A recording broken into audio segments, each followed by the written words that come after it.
Hello and welcome to the latest Digital CxO podcast. I'm your host, Mike Vizard, and my guest today is once again Alan Shimel, CEO of Techstrong Group, publisher of DevOps.com, Security Boulevard, Container Journal, Techstrong TV, and of course, Digital CxO. Hey, Alan, welcome to the show. Hey, Mike, welcome. Great to be back on.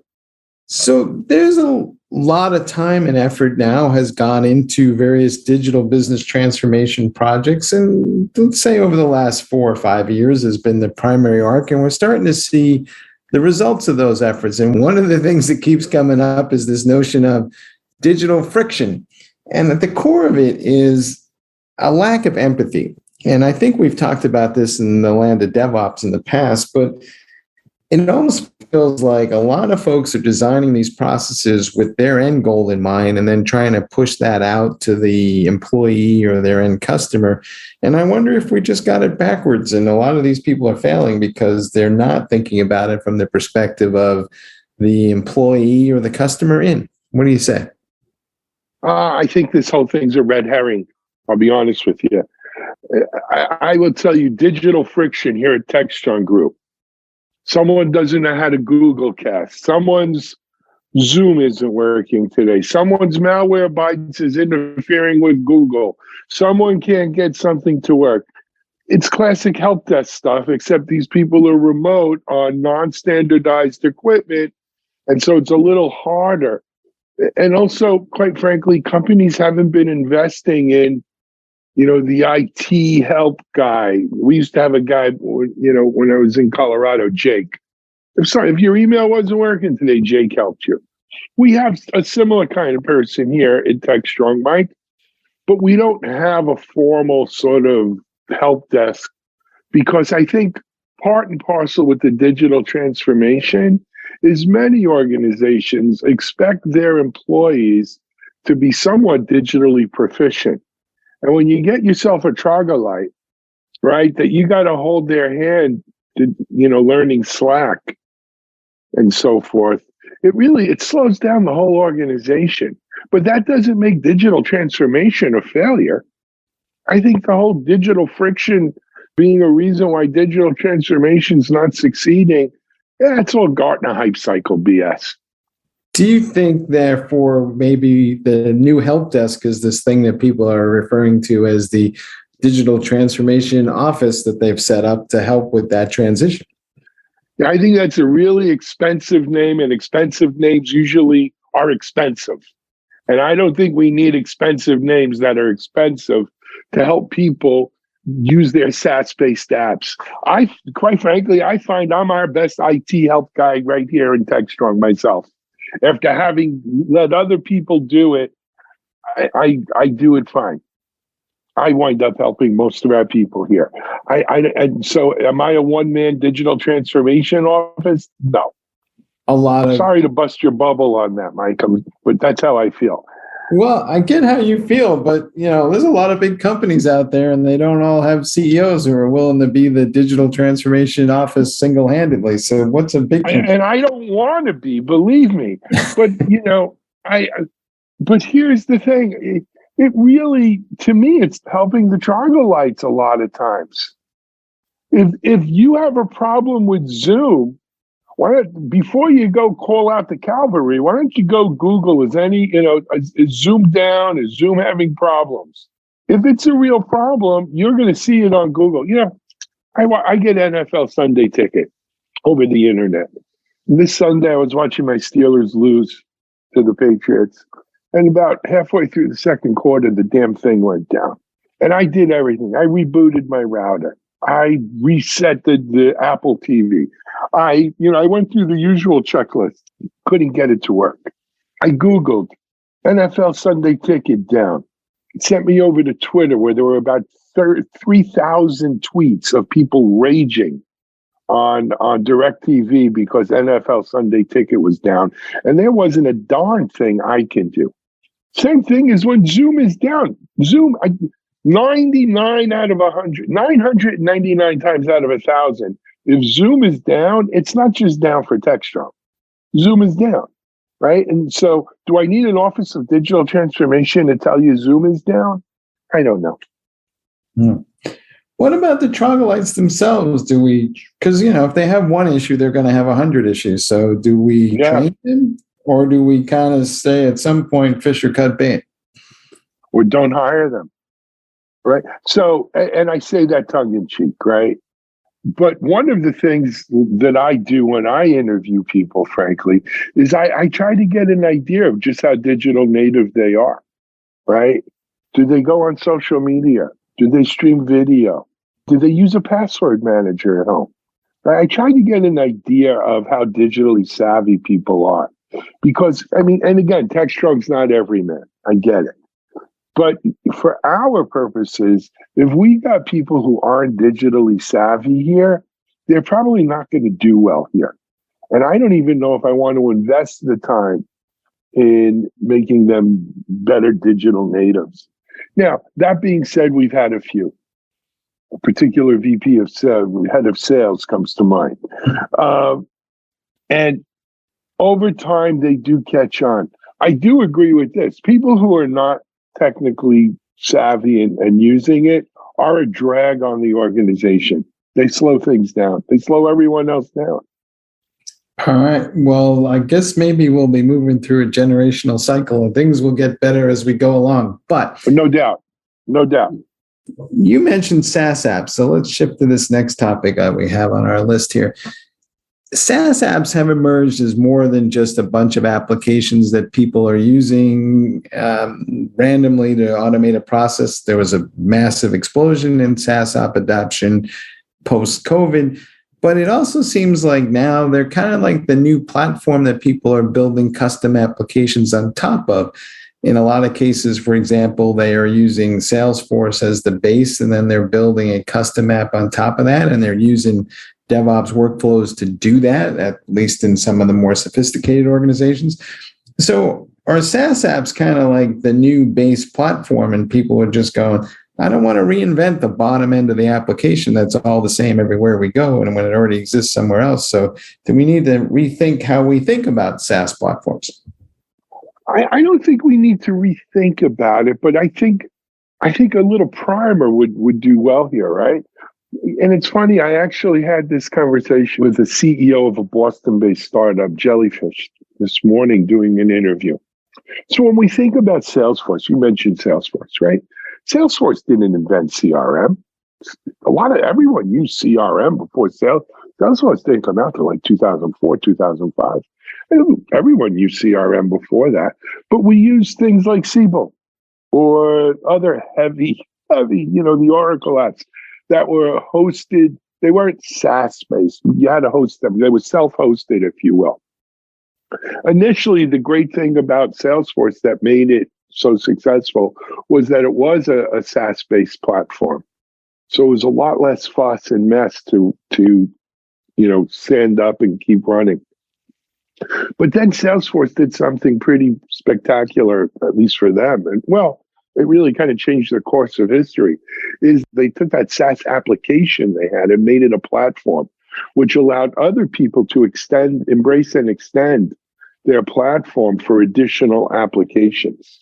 But really, when I hear how you're describing SaaS, Mike, and I looked at the articles on Digital CxO about it, to me, are we sneaking SaaS in place of platform as a service, right? So let's go back to Heroku, right? Kind of the original successful platform as the service. What the promise of PaaS was, I don't care what sits underneath my app. Don't care about what infrastructure it is. I don't even care about the OS. For a lot of the security stack, I don't care about that either. I'm going to let the platform provider take care of that. I just worry about my application that sits on that platform. Now, if that platform happens to be a SaaS platform, which most of them are, let's face it, right? So be it. And so to me, these are all children of Heroku, and it is the new way. Now, what does that mean though for our organizations out there? I think it means that we see the rise of what I call SaaS ops. And that is an operations team within the enterprise that is not solely dedicated, but primarily dedicated to the health and well-being of the SaaS apps and SaaS platform that organizations run, right? Because even though we abdicate a lot of responsibility for the operations of these platforms to the SaaS providers, ultimately, when something hits the fan and your customer's yelling at you, the customer doesn't want to hear, well, it's not really my fault, it's the platform provider's fault. Amazon's down, this one's down, or that, Zoom's not working. Well, no, I need my stuff that I pay you for to work. I don't really care if you rely on Zoom or Salesforce or anything else. And so SaaS ops, I think, is the answer there. I think you're right in the sense that we are looking at, for lack of a better phrase, PaaS 3.0, and we will need PaaS/SaaS ops to manage that. I also am concerned, though, that a lot of these companies are trying to stitch workflows across, 3 or 4 different platforms with different APIs, and the probability assessment that something goes wrong starts to increase with each additional platform added. No doubt about it. But I think that train's left the station. It's a complex world we live in. All right. Suck it up, Buttercup, right? Yeah. But I mean, no, all kidding aside, right? Look at the proliferation of APIs. And then when we get microservice-based architecture, you got even more. I think it's the nature of, it's a physics issue. It's the nature of matter and the nature of technology, which is, it tends to get more complicated, not more simple. All right. Speaking of complicated, I was in Dublin recently. We're going to talk about 2 things that were going on over there. The first is this Hyperledger Foundation, which is an arm of the Linux Foundation, is pushing a Hyperledger platform that has a lot of piece parts to it. It is a private blockchain, which is different from, say, Ethereum. And of course, blockchain is the technology that sits underneath the digital currencies, but it's starting to use now for a lot more what they're calling decentralized applications. Some people refer to it as Web3. What do you make of this whole shift and transition that's going on? Is blockchain starting to emerge as a new type of platform? And are we going to see a mix of decentralized and centralized applications using different platforms? Good question. So first of all, I think we should acknowledge the news this week about Ethereum kind of converting over to a more a greener, less energy intensive model. Congrats to them for that. But, in terms of this, Mike, in many ways, cryptocurrency was both the best and worst thing that ever happened to blockchain, right? You have a very legitimate, potentially game-changing technology that the cryptocurrency folks, obviously used as kind of the backbone to make cryptocurrency what it was. And so as that cryptocurrency world rode up and rode down and up and down and down, and we see it here, especially locally in the Miami area, how it became, the crypto crowd was such a huge part of the tech industry down here, the tech scene. And with the recent crash in crypto, a lot of people very unhappy. However, I think what made blockchain attractive to crypto makes blockchain attractive to a lot of applications. And maybe with the cryptocurrency stuff kind of ebbing right now, will give blockchain a chance to really kind of take its place as a great tool. But Mike, one of the things I think about growing up is learning to use the right tool for the job. Blockchain's not the answer to everything, but as a tool, it is a great tool to use for certain things. And I think as we get better at identifying those things and using blockchain for it, I don't think it has to be an either or. I think it'll all work together in one world. Yeah, I think you're right. And I don't think it's either or for private versus public. I think people will both and one will bridge to the other depending on the use case. Yeah, use the best tool for the job. There you go. Elsewhere at this event that we were at, the Linux Foundation announced an intention to create the open wallet specification. The idea here is that anybody should be able to create their own digital wallet easily and guarantee interoperability. And it's an interesting question because a report came along that said Apple Pay is now bypassing MasterCard in terms of volume of transactions, and will probably catch up to Visa sooner than people think. And of course, Google has its own version of a digital wallet. The two of them are slightly different in their model. Apple wants a percentage of the transaction. Google wants access to your data so that they can send you better advertising. What do you think about this whole open wallet space? Do you think we'll have lots of different implementations of digital wallets, or will there only be 2 or 3? The balkanization of digital wallets, huh? Uh-huh. Look, I started using Apple Pay a lot. What I like about it is I could use it strictly for my Apple Card stuff kind of things, but I also have other payment methods behind the wallet, if you will. And it does give you an awful lot of flexibility, and it's easy and it's fast and all the things they say it is. But you're talking to someone who wears an Apple Watch, uses an iPhone, has an iPad, has Apple TV, and a MacBook. I'm locked, right? I think the idea of having a truly open wallet isn't going to suck my info to Google so that they can sell me better stuff or give me better advertising. Thanks, but no thanks. Or continue to keep me locked into the spaceship out there in Cupertino or wherever the heck it is. I think it's appealing.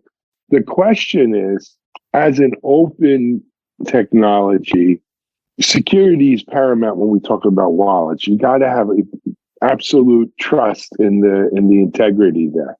And will an open wallet run even from an organization as big as the Linux Foundation?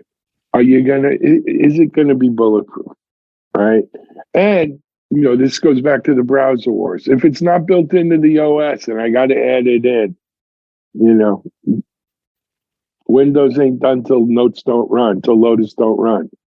Right? Is Apple or Google gonna give it equal footing with Apple Pay or Google Pay on their phones? And because that's the platform of choice for these digital wallets. Ultimately, Google and Apple pretty much reacted to this announcement with deafening silence. I think who's behind this whole effort is the banks and everybody else who's threatened by all this. So I think there's going to be a big battle here, but I don't know how it's going to play out. But no, they're not threatened. But Mike, this is no different than the music play, the movie play, the TV play. Apple and Google, they give those phones away like razors. And all of these services are the razor blades, except that they take their pound of flesh from both sides of the street, from the end user and from the industry folks. Yeah. Well, it sounds like you're comfortable in your walled garden for now, right? Unfortunately, yeah. Well, I am comfortable, yes.